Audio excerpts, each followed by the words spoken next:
നിജീഷ് വരുമ്പോൾ ഇന്ന് പ്രിയങ്ക ഗാന്ധി പത്തനംതിട്ടയിൽ പറഞ്ഞോളൂ കേൾക്കാം. Like in a football match, when you have a compromised player, you can't win the match. In the same way, your CM is compromised. He only attacks my brother and the Congress party.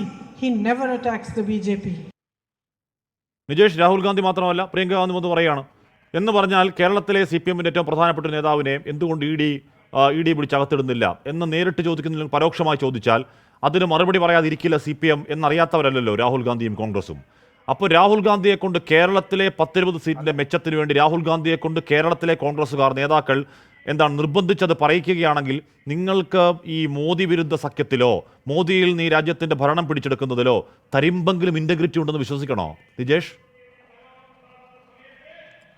ഞങ്ങളൊരു രാഷ്ട്രീയ പ്രവർത്തനം നടത്തുന്നത് ഈ നാട്ടിലെ സാധാരണക്കാരായ ജനങ്ങൾക്ക് വേണ്ടിയാണ്.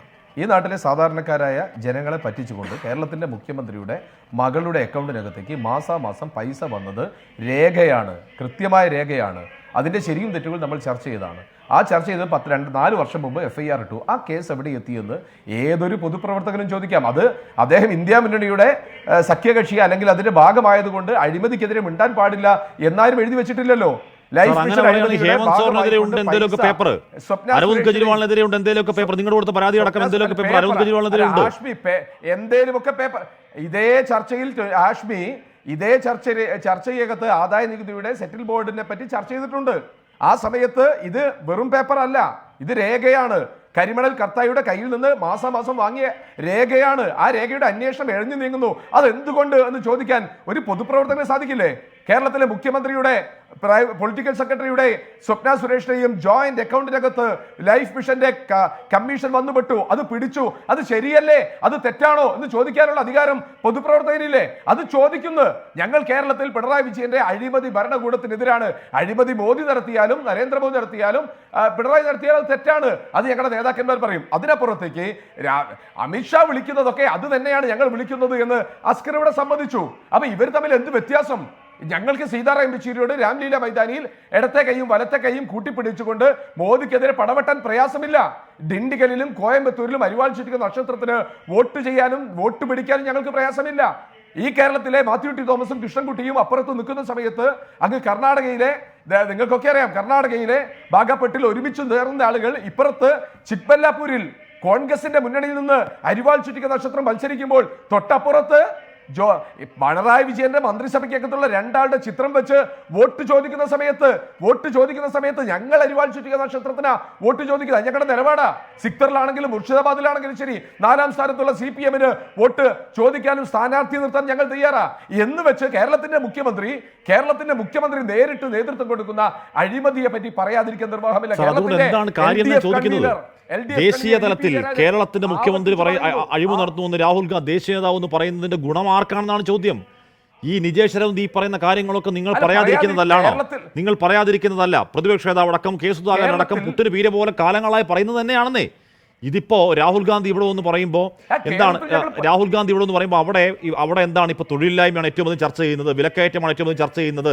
അല്ലാതെ രാമക്ഷേത്രം 8% ആളുകൾ എത്തുന്നുള്ളൂ എന്ന് സർവേ നിൽക്കുന്ന സമയത്ത് അവിടെ രാഹുലും മട്ടൻ കറി വെച്ചത് കണ്ടില്ലേ, തേജസ്വി യാദവ് മീൻകറി കഴിച്ചത് കണ്ടില്ലേ എന്നൊക്കെയുള്ള ആയുധം ഇറക്കേണ്ടി വരുന്ന സമയത്ത് ഒന്നാന്തരം ആയുധം കൊടുക്കലാണ് നിങ്ങളുടെ ഈ ചക്കളത്തിപ്പോര് കേരളത്തിൽ. നിജേഷ്, രാഹുൽ ഗാന്ധിയുടെ പ്രസംഗം ആശയപരമായ പ്രസംഗമാണ്. ആയുധം കൊടുത്തിരിക്കുന്നത് CPM ആണ്. അമിത്ഷായുടെ അതേ വാക്ക് ആവർത്തിച്ചത് CPM ആണ്. മുത്തശ്ശിയെ ഇന്ദിരാഗാന്ധിയെ ചീത്ത വിളിച്ചത് CPM എന്ന് പറയുന്നതിൽ പിണറായി വിജയനാണ്. EP ജയരാജനാണ് പറയുന്നത് BJPക്ക് നല്ല സ്ഥാനാർത്ഥികളുണ്ട്, നേതാക്കന്മാരുണ്ട് എന്ന് പറയുന്നത് EP ജയരാജനാണ്. BJP വെള്ളമുശാൻ നോക്കുന്നത് അവരാണ്. ഞങ്ങളാണ് അതിന്റെ ഉത്തരവാദി, ഞങ്ങളല്ല അതിന്റെ ഉത്തരവാദി. ഞങ്ങളുടെ പോരാട്ടം ദേശീയ തലത്തിൽ BJPക്കെതിരാണ്. കേരളത്തിൽ വരുന്ന സമയത്ത് ഞങ്ങളുടെ അപ്പുറത്തുള്ളത് സ്വാഭാവികമാണ്. കേരളത്തിലെ ഭരണവിരുദ്ധ വികാരത്തിന്റെ വോട്ട് വാങ്ങുക സ്വാഭാവികമാണ്. അതേ കടപ്പുറത്ത് 3 ആഴ്ച മുമ്പ് രാഹുൽ ഗാന്ധിയെ മാത്രം പിൻ പോയിന്റ് ചെയ്തുകൊണ്ട് പിണറായി വിജയൻ സംസാരിക്കുമ്പോൾ തിരിച്ചു വന്ന് മറുപടി പറയും. അത് കേട്ടാൽ അതിന് ആശയപരമായി മറുപടി പറയട്ടെ. ആശയപരമായി പറയുന്നതിന് പകരം വ്യക്തിപരമായി നേരത്തെ സൂചിപ്പിച്ചതുപോലെ കാലാകാലമായി സൂചിപ്പിക്കുന്ന അമിത്ഷായുടെ വാക്കുകൾ ആവർത്തിക്കുമ്പോൾ ഞങ്ങൾക്ക് വീണ്ടും സംശയം വരിക. കേരളത്തിലെ CPM-ന്റെ മുടി ചൂടാ മന്നൻ എന്ന് പറയുന്ന പിണറായി വിജയന്റെ നിലപാടുകൾ അത് പൂർണ്ണമായും ഇന്ത്യ മുന്നണിയുടെ നിലപാടുകൾക്ക് യോജിച്ചു പോകുന്നതല്ല എന്ന് അദ്ദേഹത്തിന്റെ പ്രവൃത്തികളാണ് അദ്ദേഹത്തിന്റെ പ്രവൃത്തികളാണ് തെളിയിക്കുന്നത്. അതാണ് ഞങ്ങളുടെ സംശയം.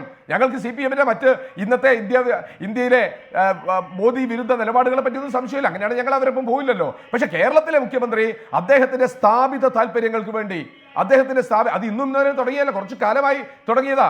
അത് ലാവ്ലിൻ കേസ് ഉൾപ്പെടെയുള്ള കാര്യങ്ങളിൽ ആ നിലപാടുണ്ട്. ശ്രീ എമ്മിന്റെ മധ്യസ്ഥത നമുക്കറിയാം. RSS-ഉം CPM-ഉം ശ്രീ എമ്മിന്റെ മധ്യസ്ഥത ഇതൊക്കെ നിജേഷ് പറ, ഇതൊക്കെ കേരളത്തിലെ നേതാക്കൾ പറ. കാരണം കേരളത്തിൽ പോരാട്ടം LDF-ഉം UDF തമ്മിലാണ്, BJP ചിത്രത്തിലില്ല. ദേശീയ തലത്തിൽ അങ്ങനെയല്ല, ദേശീയ തലത്തിൽ അങ്ങനെയല്ല നിജേഷ്. സിമ്പിൾ അല്ലെ, രാഹുൽ ഗാന്ധി നിൽക്കുന്ന പാർട്ടിയുടെ പദവി ഏതാണെന്നും അതിന്റെ സ്റ്റേച്ചർ ഏതാണെന്നും അദ്ദേഹം നേതൃത്വം നൽകാൻ ശ്രമിക്കുന്ന മുന്നണി ഏതാണെന്നും അറിയാതെ എന്തെങ്കിലുമൊക്കെ പറയലാണോ രാഷ്ട്രീയം?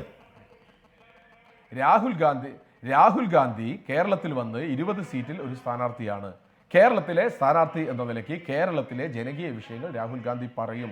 രാഹുൽ ഗാന്ധി വിഷയം പറയുന്ന സമയത്ത് വിഷയം തെറ്റാണെങ്കിൽ, വസ്തുതയ്ക്ക് നിരക്കാത്തതാണെങ്കിൽ, കളവാണെങ്കിൽ, കെട്ടിച്ചമച്ചതാണെങ്കിൽ ഹാഷ്മിക്ക് ചോദ്യം ചെയ്യാം, മാധ്യമപ്രവർത്തകർക്ക് ചോദ്യം ചെയ്യാം. മറിച്ച് രാഹുൽ ഗാന്ധി പറഞ്ഞതിന് രാഹുൽ ഗാന്ധി ആകാശത്തേക്ക് കൈ ചൂണ്ടുന്ന സമയത്ത് രാഹുൽ ഗാന്ധിയുടെ കൈക്ക് നേരെ അല്ലല്ലോ ചൂണ്ടേണ്ടത്, ആകാശത്തുള്ളതിന്റെ നേരെയല്ലേ. ആകാശത്ത് രാഹുൽ ഗാന്ധി പറഞ്ഞത് ഇന്ന കാര്യങ്ങളിൽ അഴിമതി. അങ്ങനെ കൈ ചൂണ്ടുമ്പോൾ ആകാശത്ത് ആയുധമാക്കാൻ കാത്തിരിക്കുന്നത് ആരാണ് എന്ന് തിരിച്ചറിവും ബോധ്യവും ഒരു രാഷ്ട്രീയ നേതാവിന് നല്ലതാണ്.